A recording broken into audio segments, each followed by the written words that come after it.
Imagine preparing for the largest military invasion in human history. Thousands of ships wait beyond the horizon. More than 150,000 soldiers are ready to cross the English Channel. Aircraft fill the skies. Entire nations hold their breath. One mistake could destroy everything. If the enemy discovers where the invasion will happen, years of planning could collapse in a single day. But what if the greatest weapon wasn't a tank? Or a battleship? Or an airplane? What if the real weapon was a lie? A lie so convincing that one of the most powerful militaries in the world believed it until it was too late. When people hear the words "in-day," they often imagine the dramatic landings on the beaches of Normandy on Oimways in June 6, 1944. They remember courageous soldiers charging through heavy fire. They remember one of the most important military operations in history. But behind those famous beaches was another battle.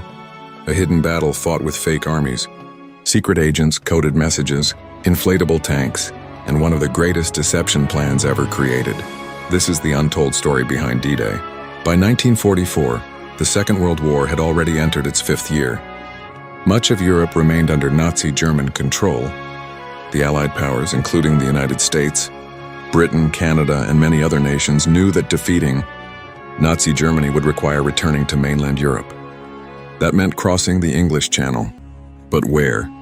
The coastline of Western Europe stretched for hundreds of kilometers. Every possible landing site carried enormous risks. German forces expected an invasion.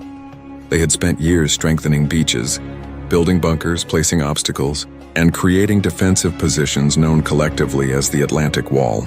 The challenge facing Allied planners was almost impossible. If German commanders correctly predicted the invasion location, they could quickly send powerful reinforcements and overwhelm the landing forces before they secured the beaches. The Allies needed more than courage. They needed surprise, and surprise required deception. Months before the invasion, Allied intelligence officers launched an extraordinary campaign known as Operation Bodyguard. Its purpose was simple: convince Germany that the main invasion would happen somewhere else. One of its most famous parts became Operation Fortitude.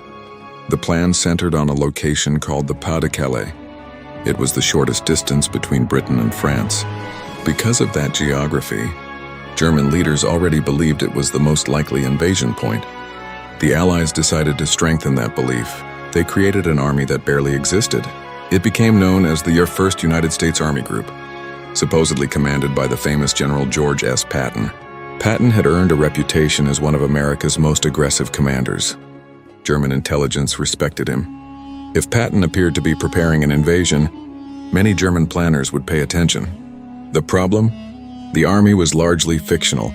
Across southeastern England, workers built inflatable tanks, wooden aircraft, dummy landing craft, empty camps, fake supply depots. From the air, they looked convincing. Reconnaissance aircraft photographed them. German intelligence received exactly what the Allies wanted them to see. But physical deception was only one part of the operation.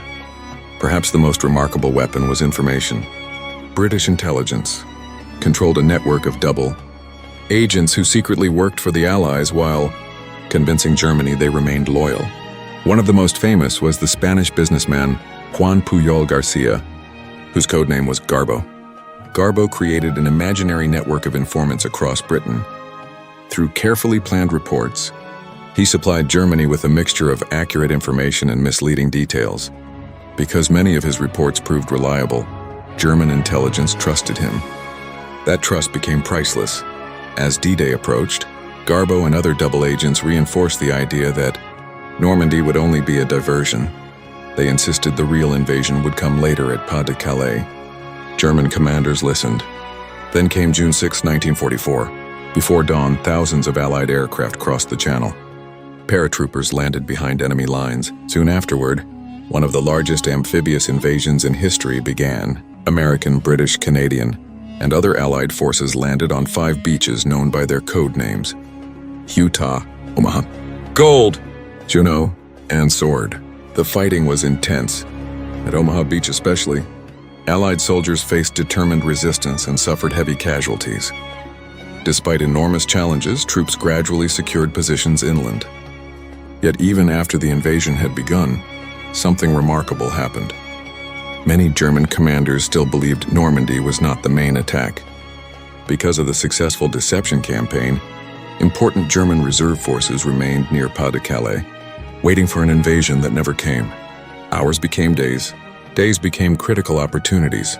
The Allies constructed temporary floating harbors called Bar Mulberry harbors, allowing ships to unload vehicles, fuel, food, and equipment even before major French ports were captured. They also laid an undersea fuel pipeline known as Gallipluto's pipeline under the ocean, which later transported fuel from Britain to continental Europe. These engineering achievements rarely receive the same attention as the beach landings, yet they were essential for sustaining millions of troops as the campaign continued. The success of D-Day did not end the war immediately. Months of difficult fighting followed across France and Western Europe. Countless soldiers and civilians endured immense hardship before victory finally came in Europe in May 1945. But June 6, 1944, marked a decisive turning point. It reopened a major Western front. It placed Allied armies back on mainland Europe. And it began the long road toward the liberation of occupied territories. Perhaps the most fascinating part of D-Day is that the invasion succeeded not only because of military strength. It succeeded because thousands of people worked in complete secrecy. Engineers built equipment no one would ever celebrate. Radio operators transmitted carefully planned signals. Intelligence officers managed networks of agents. Artists painted fake vehicles. Carpenters built wooden aircraft. Soldiers practiced for months without knowing every detail of the mission. Even silence became a weapon. History often remembers dramatic moments. The beaches, the explosions, the advancing soldiers. But behind every famous event are countless hidden stories. Stories of planning, patience, creativity, and ordinary people performing extraordinary work without expecting recognition. The hidden story behind D-Day reminds us that victory is rarely achieved by force alone. Sometimes the most powerful weapon is convincing your enemy to prepare for the wrong battle. A fake army, inflatable tanks, double agents, false radio messages, strategic deception. Together, they helped shape one of the most important operations of the 20th century. More than 80 years later, the beaches of Normandy remain places of remembrance. Visitors walk the sands where history changed forever. Memorials honor those who never returned home. And beneath every monument lies another story. The unseen battle of intelligence and deception that made the landings possible. Because on D-Day, courage won the beaches. But long before the first soldier stepped ashore, a carefully crafted illusion had already begun winning the war. If you enjoyed uncovering the hidden history behind one of the world's most important military operations, subscribe to TalvixStories.